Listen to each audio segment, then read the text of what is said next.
Hi విను. ఎప్పుడో చిన్నప్పుడు ఒక పెద్ద ఆయన నాకు చెప్పిన ఒక సంఘటన గుర్తొచ్చింది నాకు ఈరోజు. బ్రిటిష్ వారు పాలించే కాలం. అప్పట్లో ఎద్దుల బండ్ల మీద ట్రాన్స్పోర్టేషన్, అదేవిధంగా సరుకులు తీసుకెళ్లేవారు. ఎద్దుల బండ్ల వెనకాదల ఒక గుడ్డి దీపం వేలాడించాలనే రూల్ ఉండేది, పక్కా రూల్. అది వెలగకపోతే ఫైన్ వేసేవారు. ఎందుకంటే అది ఎదురొక బండి ఉంది అని చెప్పి ఒక ఇండికేషన్ కోసం ఒక రిఫ్లెక్టర్ కింద వర్క్ చేసేది, ఒక టెయిల్ ల్యాంప్ కింద వర్క్ చేసేది. కానీ రక్షక భటులు అప్పుడు బ్రిటిష్ వారి కాలంలో వెళ్ళి వెనకాల నుంచి గుడ్డి దీపాన్ని ఆర్పేసేవారు. ఆర్పేసి ఎదురుకెళ్ళి ఫైన్ వసూలు చేసేవారు. అది ఒకనప్పుడు కాలం. నేను ఎందుకు చెప్తున్నాను ఈ స్టోరీ అంటే, ఈ యొక్క నేచర్ అప్పుడు ఉంది, ఇప్పుడు కూడా ఉంది. రక్షక భటులు అంటే మనని రక్షించే వాళ్ళు, మనకి రక్షణ కల్పించే వాళ్ళు.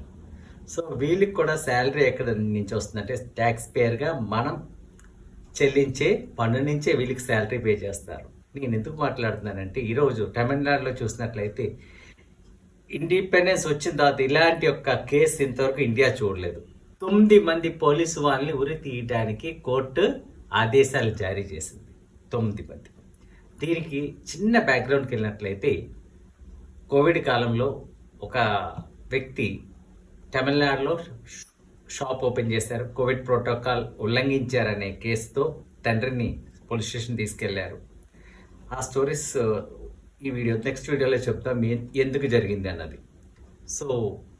తండ్రిని చిత్రహింస చేస్తుంటే కొడుకు ఆ స్టేషన్కి వెళ్ళినప్పుడు కొడుకు ముందు తండ్రిని చెద్దగొడుతుంటే కొడుకు తట్టుకోలేక పోలీసు వాళ్ళ మీదకి వెళ్ళటం, ఇద్దరిని చెద్దగొట్టిన తర్వాత ఇద్దరు లాకప్ డెత్ అవటం, అదేవిధంగా హాస్పిటల్ అడ్మిట్ చేసిన తర్వాత ఇద్దరు ప్రాణాలు కోల్పోయారు.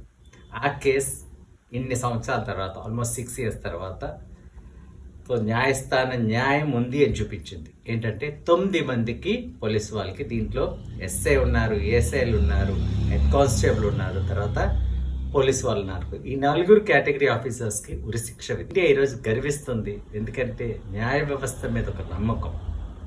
ఎందుకంటే మనం కూడా రోడ్డు మీద చూస్తూ ఉంటాం, రోడ్డు పైకి వెళ్తే చాలు ఎన్నో చూస్తూ ఉంటాం. రక్షక భటులు మనని రక్షించిన వాళ్ళే ఉల్లంఘించి ఎన్నో కార్యక్రమాలు చూస్తూ ఉంటాం. ఈరోజు సామాన్యుడికి 100 డైల్ చేయడం భయం. ఎందుకంటే మళ్ళీ పోలీస్ స్టేషన్ చుట్టూ తిరగాలి, తర్వాత ఎందుకో మన ఈడుస్తారు అనే ఒక ఇది వస్తుంది. కాన్ఫిడెన్స్ లేని ఒక వ్యవస్థలోకి వెళ్ళిపోతుంది.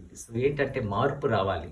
వాళ్ళు ఉన్నది మన కోసం అనేది ఒక కాన్ఫిడెన్స్ మనలో డెవలప్ చేయాలి వీళ్ళు. ఇప్పుడు ఈ సంఘటన చూస్తాం. ఇలాంటి సంఘటనలు మిగతా చోట్ల జరగట్లేదని కాదు, జరుగుతున్నాయి కానీ వెలుగులోకి రావట్లే. ఇక్కడ సాక్ష్యం చెప్పడానికి ఒక లేడీ కానిస్టేబుల్ ఉండటం వల్లనే ఈ కేసు బయటకు వచ్చింది. మిగతా కేసెస్లో అలాంటి జరగట్లే. అన్ని చోట్ల ఎప్పుడు అలా జరుగుతుంది, అందరూ ఇలాంటి వాళ్ళని నేను చెప్పట్లే. మనం రోడ్ మీదకి వెళ్ళినప్పుడు మనకి ఫైన్ వేసి, హెల్మెట్ లేదని ఫైన్ వేస్తే ఆఫీసర్ కూడా హెల్మెట్ పెట్టుకోకుండానే ట్రావెల్ చూస్తూ ఉంటాం.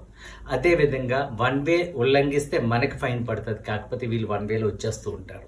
ఎవరిని అడిగితే డ్యూటీ మీద ఉన్నాము, మేము షార్ట్ కట్లో వెళ్తున్నాం అని చెప్తారు.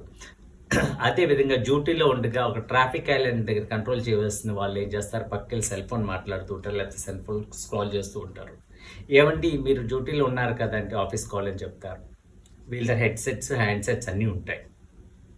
ఇంకా లోతులోకి వెళ్ళినట్లయితే అదేవిధంగా విఐపి కల్చర్, మేము గొప్ప వాళ్ళని, మాకు పవర్ ఉంది, మేము మిమ్మల్ని రూల్ చేస్తామనే ద్వారాని వీళ్ళకు. మనం రోడ్ మీద చూస్తూ ఉంటాం. అన్అఫీషియల్గా వెళ్ళినప్పుడు, లేకపోతే భోజనానికి వెళ్ళినప్పుడు, లేకపోతే డ్యూటీలో లేనప్పుడు కూడా సైరన్స్ వేసుకొని ఈ వెహికల్స్ వెళ్తూ ఉంటాయి, రక్షక భటుల యొక్క వెహికల్స్. మిగతా వాళ్ళు సైడ్ ఇవ్వాలి. హార్న్ కొట్టచ్చు కదా అంటే ఎవరైనా ఎదిరించి అడిగితే వాడి మీద కేసు బుక్ చేస్తారన్న భయంతో ఎవరు అడగరు.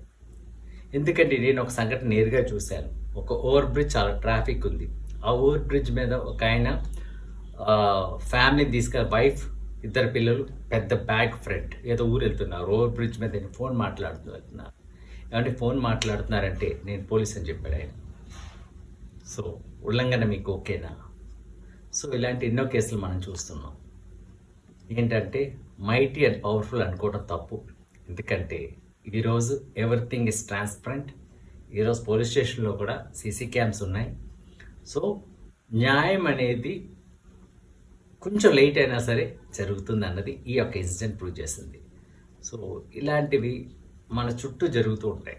ఇక్కడ ఒకటండి, ఎక్కడి నుంచైనా మార్పు రావాలి. ఎందుకంటే హ్యూమన్ రైట్స్ వైలేషన్ అనేది ఎవరు ఎక్కడా చేయకూడదు. ఎందుకంటే human life is important, precious. ప్రతి దానికి చట్టం అనేది ఉంది, కోర్టు డిసైడ్ చేస్తుంది. అంతే తప్ప లా ఇంటూ హ్యాండ్స్ అనేది ఎవరికి హక్కు ఉండేది కాదు.